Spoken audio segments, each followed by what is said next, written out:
Intermittent fasting. You've likely encountered this popular way of eating, often talked about for its potential benefits ranging from losing weight to improving overall health markers.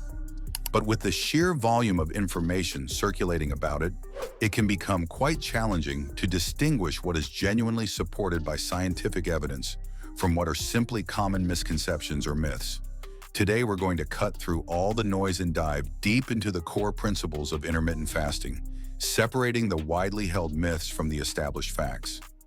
Get ready to have your burning questions answered and gain a clearer understanding of what intermittent fasting truly entails. This is intermittent fasting, separating myths from facts. At its heart, intermittent fasting isn't a traditional diet that dictates what specific foods you should be eating. Instead, it primarily focuses on when you should be eating them.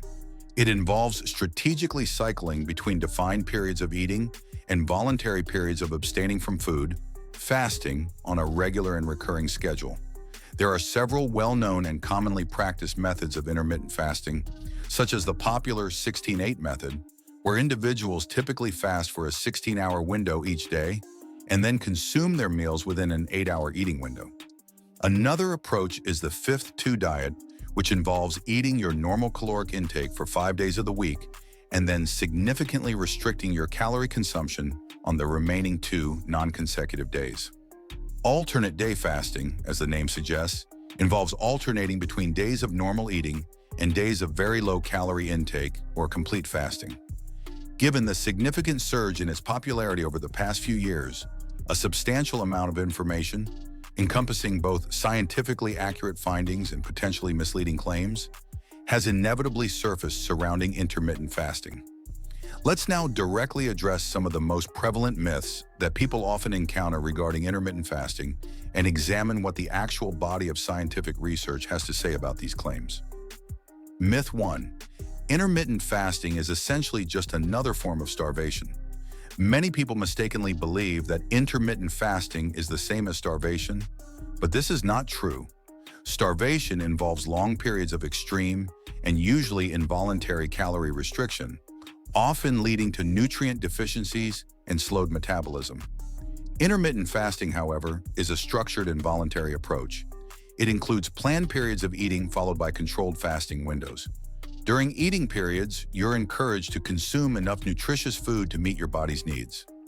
Unlike starvation, intermittent fasting doesn't force the body into harmful deprivation. It simply shortens the window in which you eat. This can naturally reduce overall calorie intake without causing the body to panic or shut down key functions. Scientific research shows that intermittent fasting, when done correctly, does not lead to the same negative effects as chronic calorie restriction. Instead, it can support healthy weight management and metabolic health when combined with a balanced diet and lifestyle. Myth 2. If you practice intermittent fasting, you will inevitably lose significant amounts of muscle mass. This is a significant concern for many individuals, especially those who are actively engaged in resistance training and prioritize maintaining their lean muscle mass. While it is indeed true that any form of dietary calorie restriction can potentially lead to some degree of muscle loss if it is not carefully managed, scientific research to date suggests that intermittent fasting, particularly when it is strategically combined with consistent resistance exercise and the consumption of adequate amounts of dietary protein during the designated eating windows, can be an effective approach for achieving fat loss while simultaneously preserving a significant amount of lean muscle mass. Some studies have even tentatively indicated that it might be more effective at helping the body retain lean mass compared to traditional continuous calorie restriction diets. The key factors here are ensuring that you are consistently meeting your individual protein requirements during your eating periods and that you continue to provide a stimulus for muscle maintenance and growth through regular resistance training. Myth 3. Intermittent fasting will negatively impact and potentially wreck your body's metabolism. This particular myth likely originates from the well-documented metabolic adaptations that are often observed in the context of very long-term and severely restrictive calorie deficit diets. However, the findings from scientific studies that have specifically investigated the effects of intermittent fasting on resting metabolic rate have generally shown either no significant negative impact or, in some intriguing cases, even a slight increase in metabolic rate, The relatively shorter fasting periods that are typically employed in most common intermittent fasting protocols do not usually trigger the same kind of drastic metabolic slowdown that is often associated with chronic and severe dieting. In fact, some emerging research even suggests that intermittent fasting might potentially improve metabolic flexibility, which refers to your body's ability to efficiently switch between using carbohydrates and stored fat as its primary sources of energy. Myth 4. When you are in your eating window, you have a free pass to eat absolutely anything and everything you want. While the primary focus of intermittent fasting is indeed on when you consume your food, the overall nutritional quality of your diet during your eating window still plays a profoundly significant role in determining your overall health outcomes and the results you achieve. Consistently consuming a diet that is predominantly composed of highly processed foods, unhealthy saturated and trans fats, and excessive amounts of added sugars during your eating window will very likely negate many, if not all, of the potential health benefits that intermittent fasting might otherwise offer. And it will certainly hinder your progress towards any weight management or body composition goals you may have. For optimal results and overall well-being, it remains absolutely crucial to prioritize the consumption of nutrient-dense, whole, and unprocessed foods during your eating periods. Intermittent fasting provides a structured framework for when you eat, but it does not in any way provide a license to disregard fundamental principles of healthy and balanced eating. Myth 5.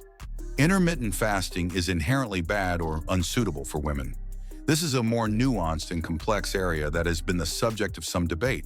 Some earlier research studies had suggested that women might potentially be more susceptible to negative hormonal effects from practicing intermittent fasting compared to men.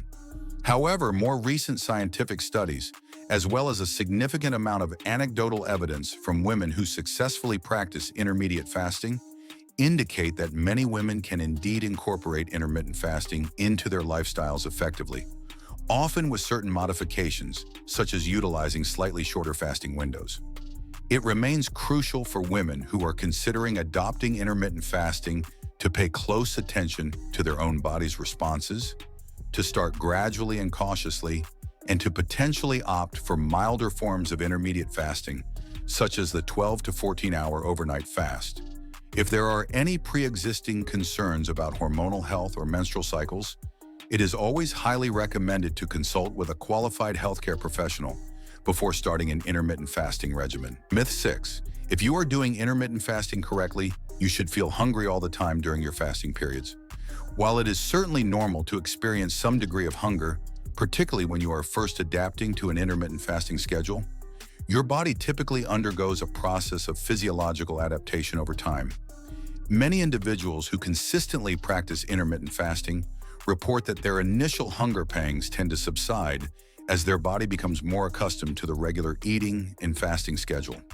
Moreover, actively staying well hydrated by drinking water, unsweetened tea, or black coffee during your fasting periods can also be quite effective in helping to manage feelings of hunger.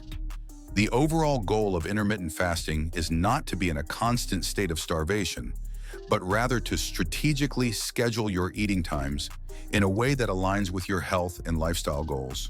What are your own thoughts, experiences, or perhaps even lingering questions about intermittent fasting? Have you personally encountered any of these common myths in your own research or conversations? Please feel free to share your perspective and any insights you might have in the comments section below.